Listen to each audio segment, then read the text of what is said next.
Okay, we spoke with Aravana Hayashi yet. And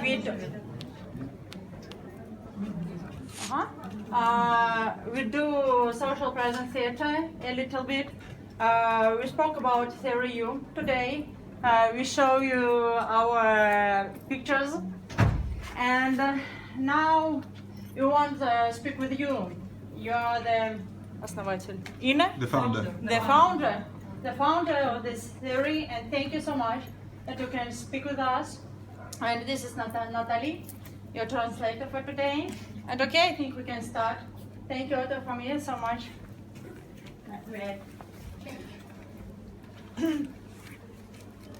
Okay, we are ready. Thank you, Anastasia, and hello to everyone. It's great connecting with you. And yesterday, Anastasia suggested that I probably should just kick off the conversation we have in the next 45 minutes with a few remarks about applications. Наверное, мне надо продолжить тот разговор, который уже был начат, с особым акцентом о применении теории Ю на практике.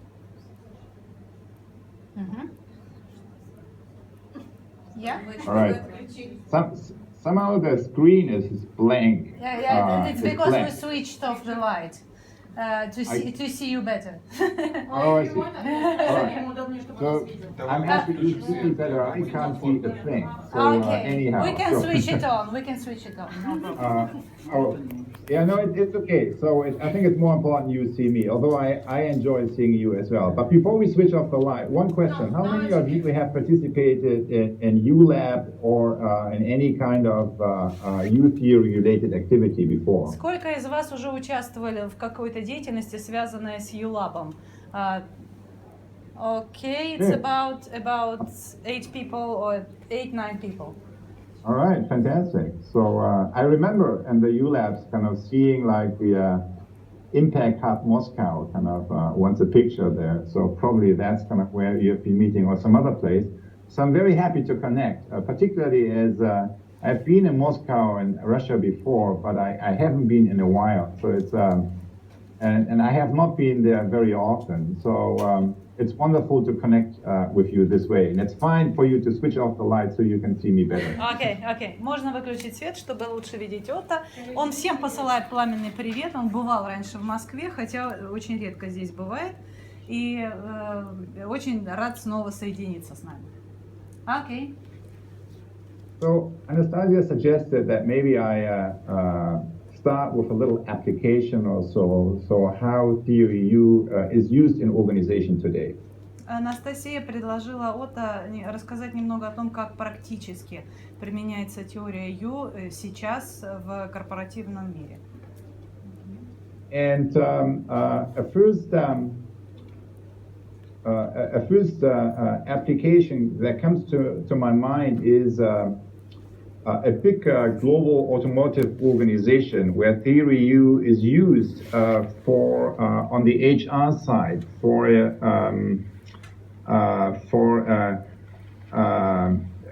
director promotion program. So for directors in the company, which is the second level below the board of management, for people who are newly promoted in that into that level.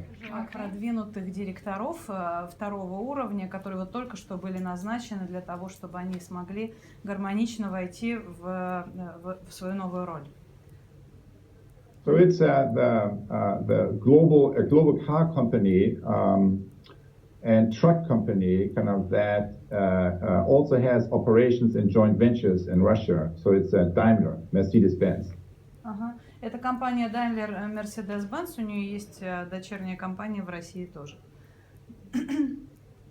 So in this, for people who are promoted to the director level, they basically move from an area of responsibility where they are just leading a team to an area of responsibility where they deal with multiple stakeholders and they have teams, often hundreds or thousands of people and often in multiple locations. So in one country, and locations that are across regions and across cultures. Окей.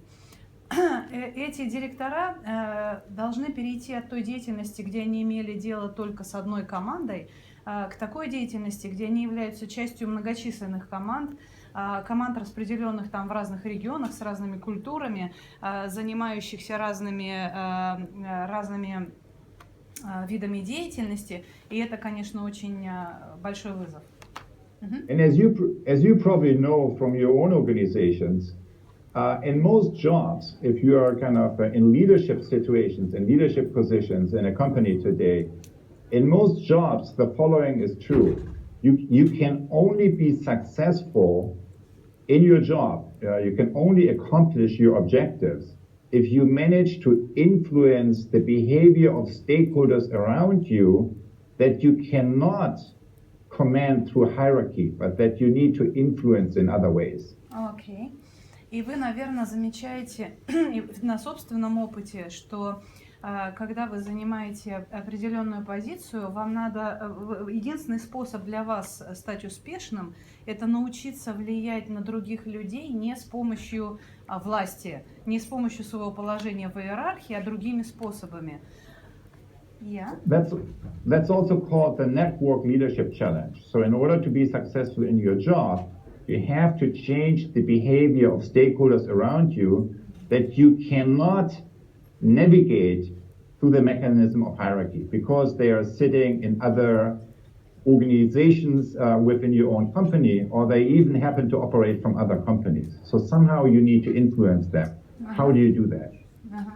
И каким-то образом вам надо, это называется сетевое влияние, что-то такое, да, управление влиянием, когда вам приходится влиять на людей, ключевых стейкхолдеров, да, я надеюсь, это слово понятно большинству в зале, вам приходится на них влиять, при этом инструментов властных влияния на них через иерархию у вас нет. И вам надо по-другому это делать. И каким образом вы это делаете? So that's the big question on the table. How do I change the behavior of stakeholders that I cannot influence through hierarchy? And the answer to that question is through improving the quality of your relationship, through improving the quality of your conversation and listening. И вот ответ на этот вопрос, большой вопрос, который стоит перед нами, это то, что единственный способ влиять на этих людей через улучшение качества вашего взаимодействия с ними, через улучшение качества коммуникации и качества вашего слушания этих людей. So that's why the company opted to bring Theory U into the core training of their leadership. И именно по этой причине эта компания привлекла теорию Ю, сделала теорию Ю ключевым звеном своей компании по обучению новых директоров. Now, how does that work? What does that look like? I will just give you a broad stroke picture for that, so you have a little bit like you can imagine what that looks like in practice. Okay, great. И то, как это выглядит на деле, то, как это работает, я вам сейчас такими большими мазками расскажу, чтобы вы получили представление о том, как это выглядит в реальной жизни. So in practice, it looks like a three-step process. На практике это выглядит как трехступенчатый процесс. The first step is that each of these leaders that are promoted to that level, they get a call, a dialogue interview where they share a little bit about their own leadership journey and also about their current key stakeholders and the key challenges that they face as leaders. Первым делом эти новые лидеры, они имеют телефонный разговор с куратором каким-то, да, видимо, от теории Ю, и в котором они рассказывают о том, с чем они сталкиваются в своей новой позиции, а также о том, каковы их ключевые стейкхолдеры на этой новой позиции. So the first step is that they each do this one-on-one interview, and then each of them is interviewing their 4 or 5 most important key stakeholders. So their bosses, their customers, they may be from their network, kind of the most important stakeholders that they need to improve their relationship with. They do an interview with them based on 4 questions that I'm not sharing in detail, but it's basically questions that help them to look at their own job through the eyes of their own stakeholders. Окей. Таким образом, на первом этапе, в начале, они проводят, с ними проводят интервью их куратор о том, каковы основные вызовы и каковы их стейкхолдеры, а потом они сами уже в свою очередь должны провести интервью с 4-5 ключевыми стейкхолдерами, с которыми они будут работать на новой позиции. И это всегда их босс, их там подчиненные и кто-то еще из тех, кого они назвали своими ключевыми стейкхолдерами. И их интервью с этими людьми основано на 4 вопросах, которые Отто не может раскрыть, но эти вопросы в любом случае имеют отношение к тому, как те люди, стейкхолдеры, видят их работу, их позицию со своей точки зрения. The second step is a 5-day on-site training program in which they do a lot of case clinics. So for those of you who participated in the ULab, you know what a case clinic is. And it's basically a peer consultation process that takes a group through the U within 70 minutes. На втором этапе каждый из этих людей проходит обучение, ну так сказать, обучение 5-дневное, on-site, я не знаю. На месте, прямо на месте. Прямо на месте, да. И эта работа основана на инструменте, который называется Case Clinic. Это сильно напоминает то, что мы сегодня делали с Машей здесь. Но это, по сути, основа. То есть, когда группа людей оказывается коучами коллективными для одного человека. So they do case clinics, they do dialogue walks, they do a lot of presencing practices that help them to improve the quality of listening and to improve the quality of conversation. Они проводят кейс-клиники, они проводят диалоги на ходу, они используют разные другие методики, которые позволяют им существенно улучшить качество слушания и качество коммуникации. And then when they leave that workshop, so they have kind of crystallized their leadership intention and how they want to involve their stakeholders in different ways. And the third step then is that they form peer groups where regularly they connect with each other to help each other to realize their intention, to make progress, to better communicate and connect with the key stakeholders that they're interacting with in their job. И тогда в конце этого обучения они покидают этот этап обучения с выкристаллизованным намерением того, что они хотят реализовать в своей новой роли. А придя как бы на свое обычное рабочее место, они формируют для себя группу равных по положению коллег, которые будут их поддерживать, будут служить им ресурсом на пути реализации и воплощения вот того намерения, которое они для себя определили.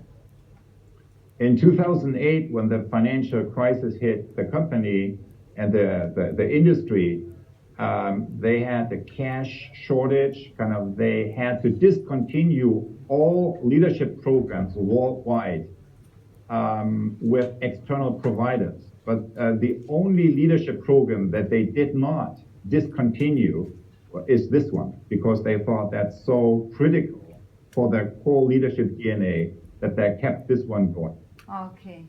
В 2008 году, когда случился мировой экономический кризис и компания потерпела убытки, они прекратили естественным образом, как все компании делают, все лидерские программы за исключением этой, потому что эту они воспринимали как ключевую и жизненно важную для дальнейшего существования компании. So that's one use of the U process. Basically, it's an HR use for leadership capacity building. Это один из способов использования теории U. Это HR-овская форма использования теории U в бизнесе. A second use is that's also quite frequent is in the area of strategy and business innovation. А второй способ использования теории U это в области разработки стратегии и инноваций в бизнесе. Basically, in all industries, we currently face the same situation, which is challenges of disruption. The old way of doing the business is being disrupted, and therefore you need to reinvent what you're doing. You need to reinvent your business and your value proposition. И по всему миру, по-видимому, мы сталкиваемся с тем, что бизнес, как раньше, стал невозможен. Приходят так называемые разрушительные инновации, которые делают продолжение прошлого пути невозможным, и нам надо заново изобрести свой бизнес с нуля.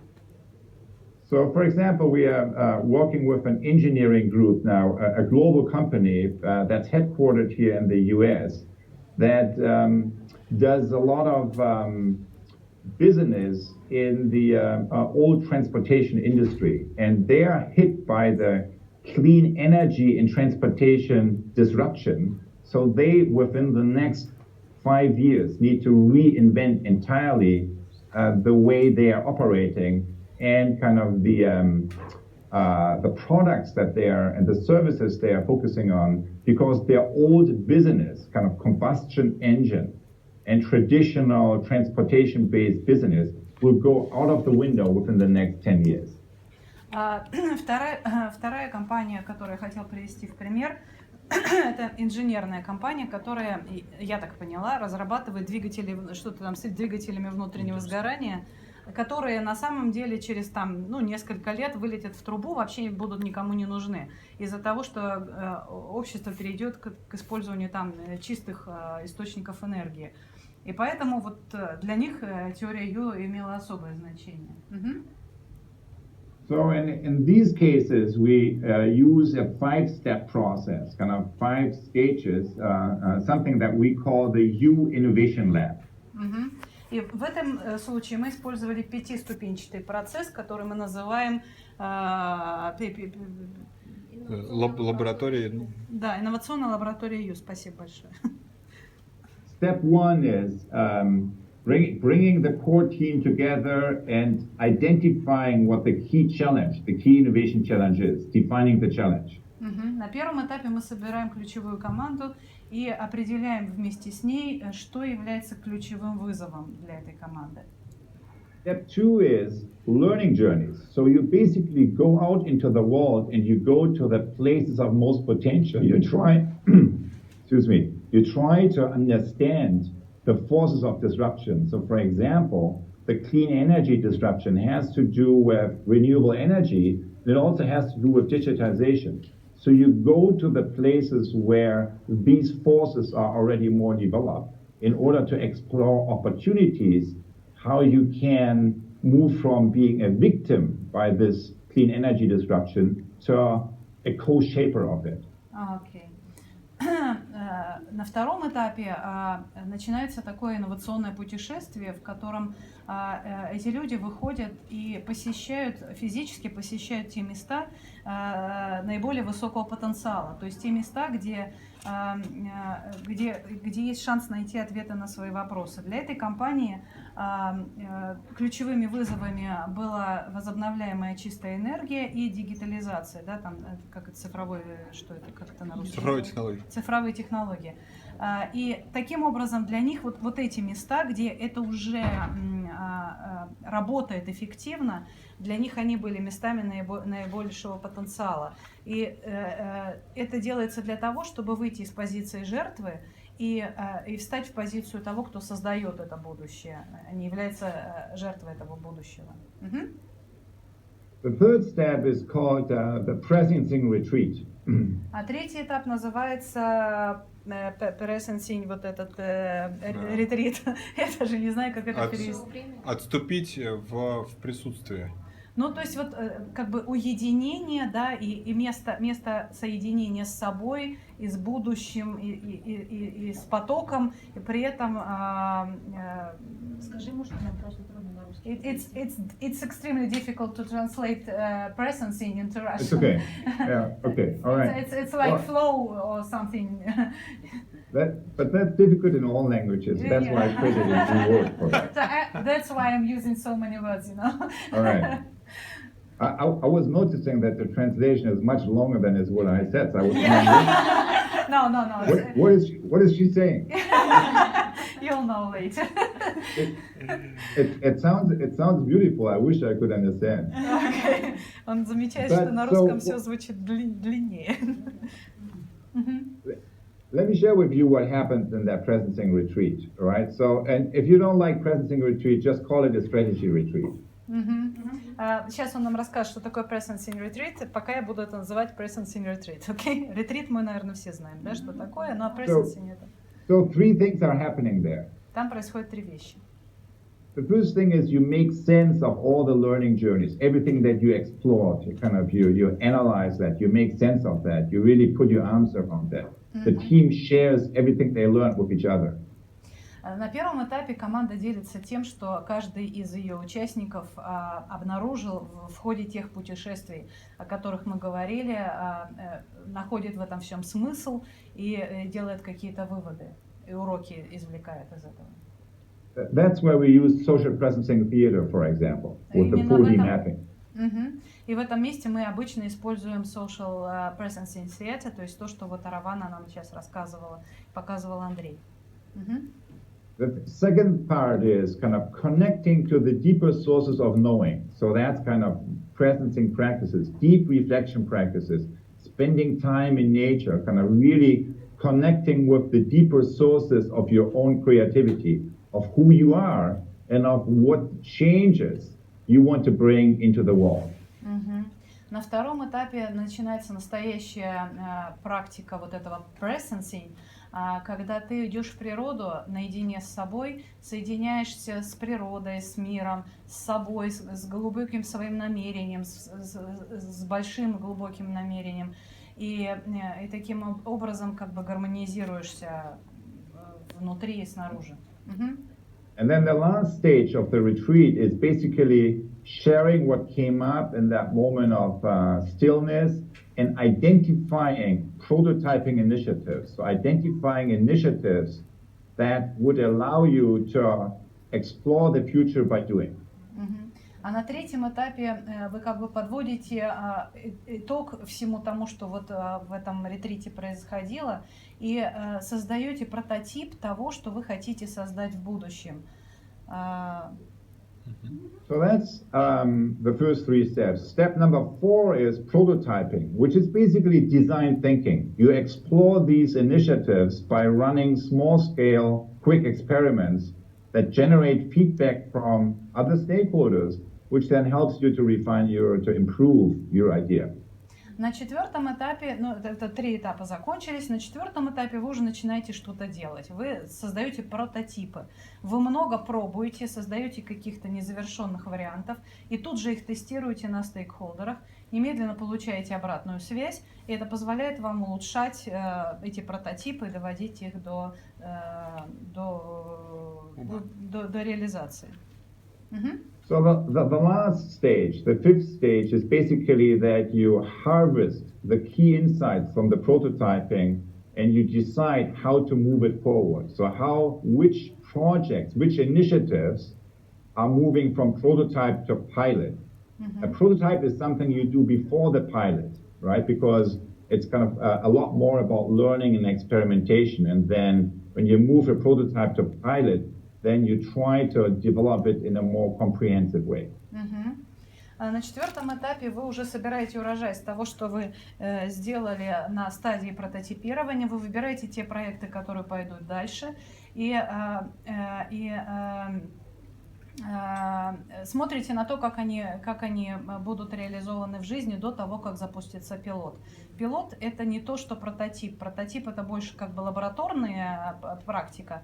Пилот — это уже когда вы что-то выбранное на этапе прототипирования запускаете в жизнь и смотрите, как оно пойдет. So those are two examples, two application examples. Let me stop here and invite your questions, comments, kind of anything you want to share or you want to enter the conversation with. Окей. А сейчас настало время, свет включите, пожалуйста. Настало время для вопросов, поделиться чем-то, там, не знаю, высказаться, все важное, что у вас созрело. Sorry for switching on the light, so I see you. Ура, ура, снова свет, и он нас видит. Есть вопрос, когда они работают с топ-менеджментом, с какими-то крупными компаниями, с какой самой большой сложностью, вот проходя по этой траектории, они сталкиваются? According to your experience of working with management teams, do you hear me? Yeah, I can hear. Yeah. So continue. Yeah. So when you are working with management teams, when you follow the U curve, where is the most problematic space in the U where you observe the company are mostly struggling?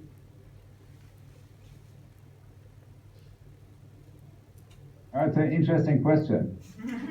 Вопрос интересный. It depends. So I would say when I developed the U process 10 years ago, Я бы сказала, что 10 лет назад, когда я создавал when I first published the U process 10 years ago, all three major things were new. The learning journeys, the sensing was new, the presencing, connecting to your deeper sources was new, and then also the prototyping, the design thinking was new. All three things were new. All three major movements were new.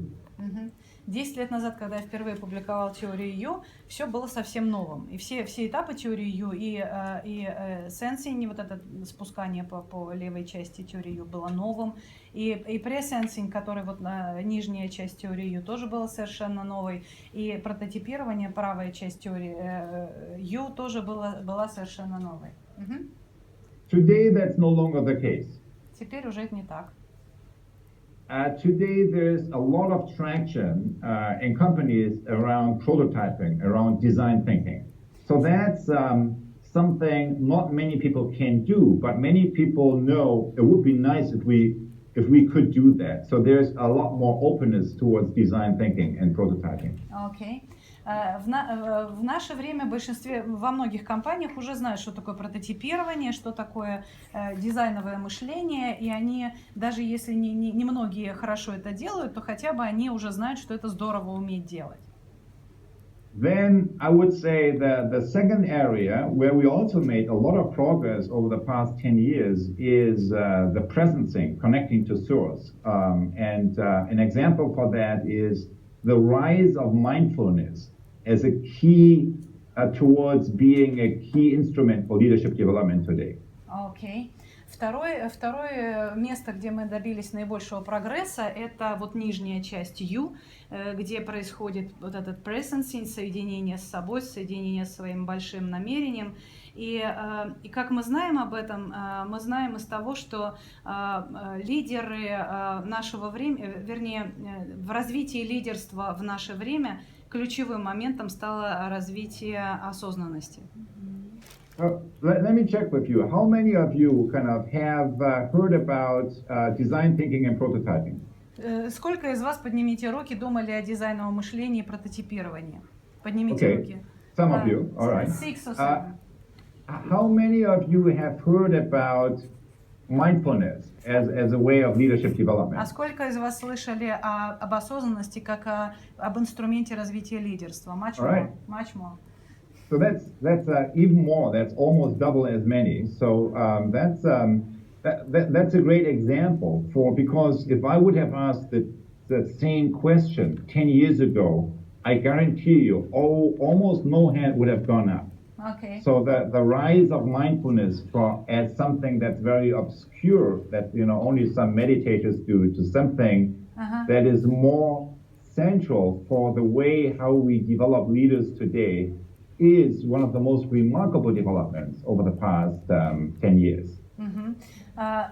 То, что многие из вас подняли руки, почти в 2 раза больше, чем в ответе на первый вопрос, показывает как раз прогресс. Потому что Отто говорит, я вам гарантирую, что 10 лет назад, если бы я вам задала такой же вопрос, рук практически не было бы. И все бы думали, что осознанность это что-то для йогов, для тех, кто там в ретритах и так далее, да, там для тех, кто, упаси Боже, медитирует, но это особые люди, они не среди нас. Вот этот подъем осознанности, ее важности, ее принятие людьми бизнеса, это как раз ключевой прогресс, который случился за последние 10 лет. But here's the problem with mindfulness. Но с осознанностью есть проблема. Most people, when they use mindfulness, they only apply it to the cultivation of the individual. Basically, you do meditation trainings or other mindfulness practices in order to enhance your individual capacity. Люди в основном используют осознанность в развитии индивидуальной осознанности, индивидуальное развитие личности и больше никак. So you train a lot of individuals, and then they come back from these training programs and they go back into their old organizations, and what's happening? Nothing has changed. Вы берете людей, посылаете их на тренинг, каждого из них по отдельности тренируете, потом они возвращаются в свою старую организацию, и что происходит? Ничего. People develop a new awareness, but then they are sucked back into the old system because the system hasn't changed.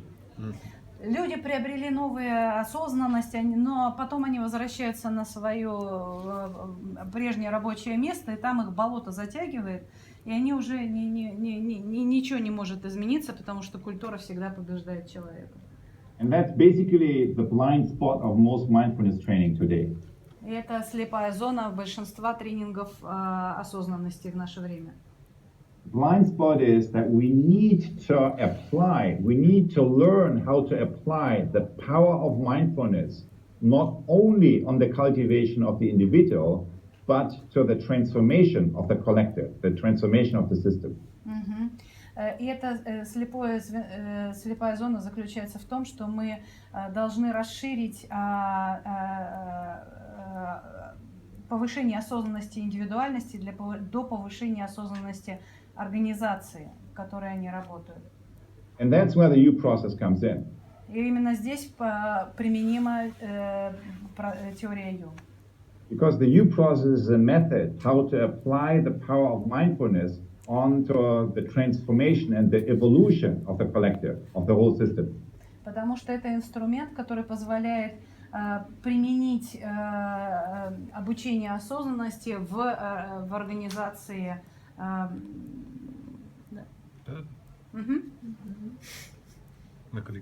На коллективном уровне. And that's why, in my view, the biggest challenge that companies have to apply the U process is not either of those, prototyping or presencing, but lies in the first stage, which is the co-sensing. И поэтому я считаю, что то место, где компании больше всего, им труднее всего приходится в процессе U, это не пресенсинг и не прототипирование, а как раз первый этап. Это совместное видение, слышание и чувствование. Most people think, I know what co-sensing is. I know what learning journeys are. I just go to these places, I look and talk, and then I come back with new ideas. Большинство людей говорят, да я-то знаю, как совместно чувствовать. Я просто пойду там куда-то посмотрю, послушаю и приду с новыми идеями. Most people think I know what good conversation is, I know what good listening is, and I claim we don't. Most people don't.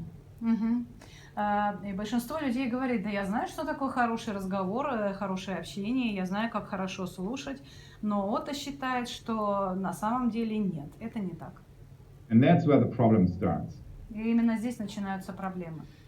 Because if you go to the most interesting places in the world, but your mind is not open, you keep projecting your old habits of judgment, your old habits of thought, you will not take any value out of these learning journeys. And that's where I have felt is the biggest leverage point, to not only open up the individual mind, but to facilitate processes of co-sensing, kind of where you make sense of what's happening in the system in a collective group, kind of with all the multiple stakeholders and viewpoints and partners together. И большинство людей отправляется куда-то в новые места, потребляет там новую информацию, но на самом деле возвращается все таким же. Потому что если ваш ум закрыт, то вы не потребляете, вы не получаете ничего нового, несмотря на то, что оно там есть. И больше всего организации испытывают трудности с именно вот этим совместным чувствованием, то есть вот с использованием органов чувств, да, с слушанием, видением и буквально чувствованием того, что происходит на самом деле. Это значит, что они очень слабо понимают внешнюю среду и внутреннюю среду, и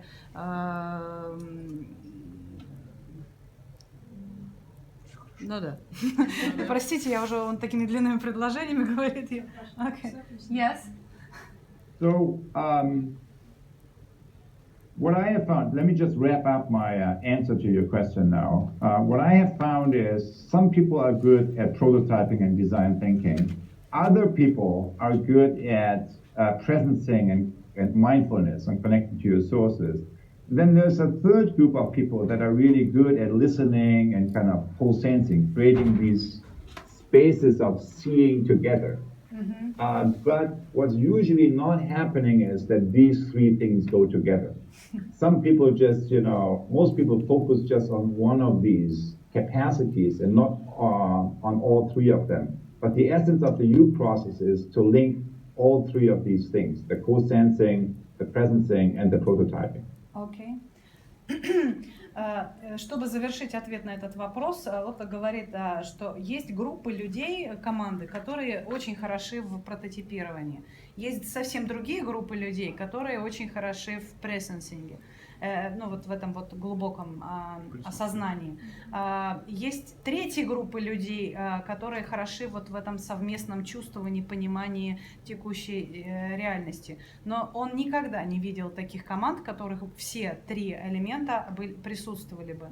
И именно теория Ю является тем инструментом, который в одной команде позволяет достичь и первого, и второго, и третьего.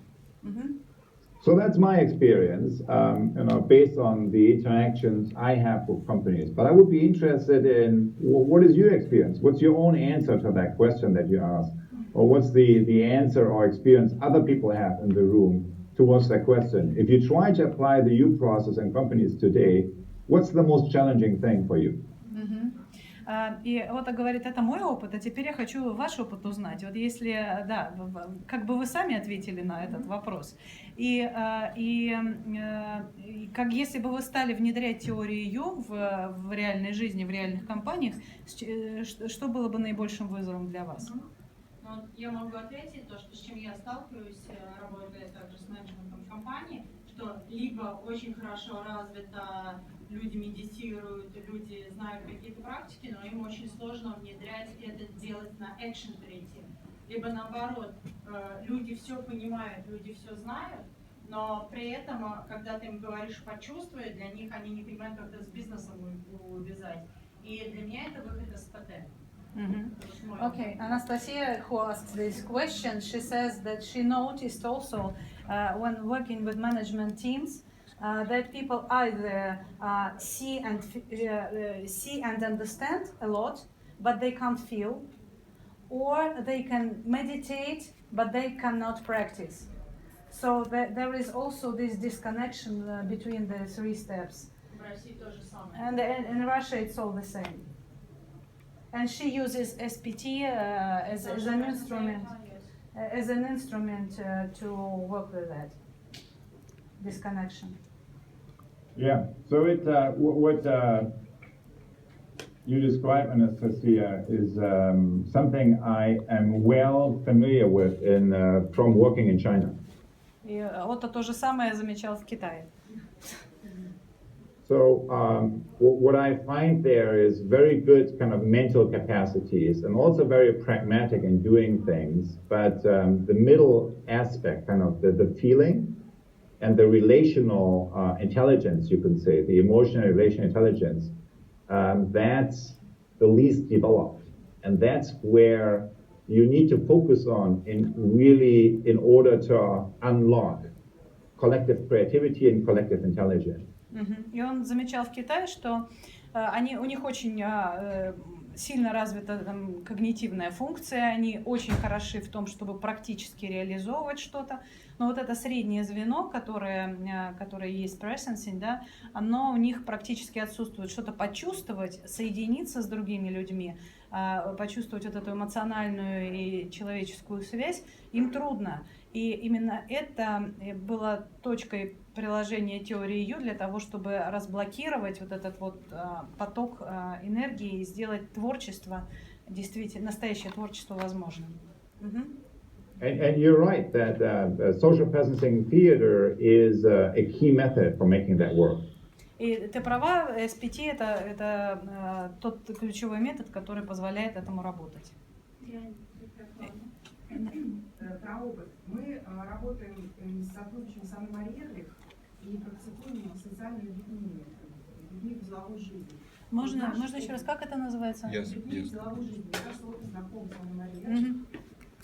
Вот наш опыт показывает, что это позволяет как раз пройти с командами топов, с командами в бизнесе все три уровня. Есть ли у него опыт такой? Потому что я позволяет ли это на практике быстрее улучшить процесс? Именно ваш метод. Да. There are people from the team. There are people from the team who know Anne-Marie Ehrlich, who does the social eurythmy, and they say that it tremendously helps to get through this bottleneck that you were just describing. And do you think it is the right way? Absolutely. And I'm so happy that you mentioned her, and I'm so happy to see that some of you are related to Anne-Marie Ehrlich.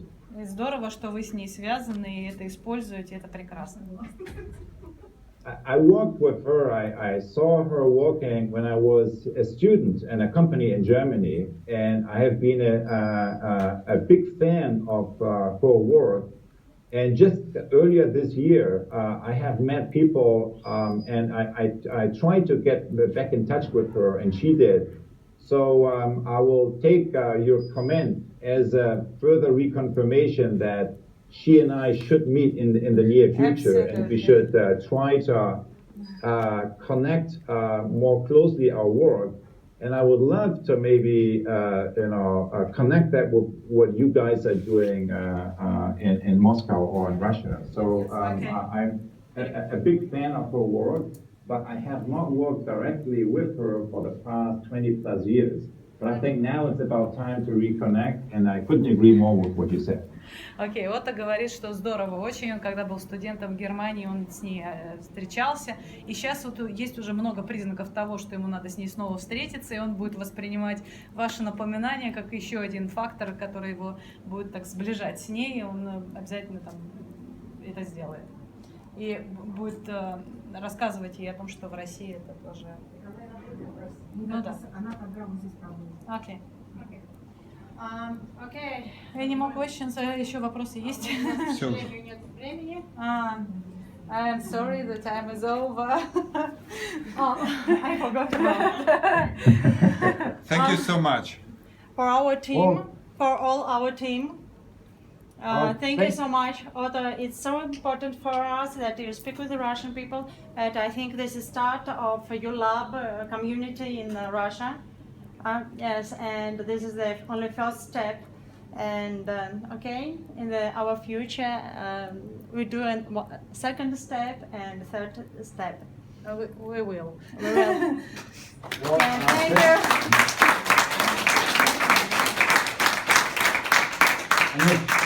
So, thanks to everyone. It was really a joy to connect with all of you, to discover kind of people we know together, like Annemarie Ehrlich and Anastasia for, thanks for creating this space. I look forward to connect with you in person, kind of later this fall here in Boston when you come visiting. My intention is, and I think also your intention is, to really find out how we can collaborate much more strongly. Yeah. And it has been always, frankly, bothering me that, I have not had the possibility to work more directly with what happens in Russia these days. I think it's very important for everyone, and anything I can be in support of to advance the kind of initiatives that you guys are undertaking there, I would be happy to do. So this Thank you is a so great much. beginning, to be continued. Thank you very much. Thank you. Thank you. Всем большое спасибо. Вот очень хотелось бы что-то еще сделать с Россией. Он открыт любым инициативам. И, в общем говоря, очень признателен нам, а мы, соответственно, ему. Здорово. Okay. Thank you so much one more time. Bye bye. See you later. Bye-bye. Bye-bye.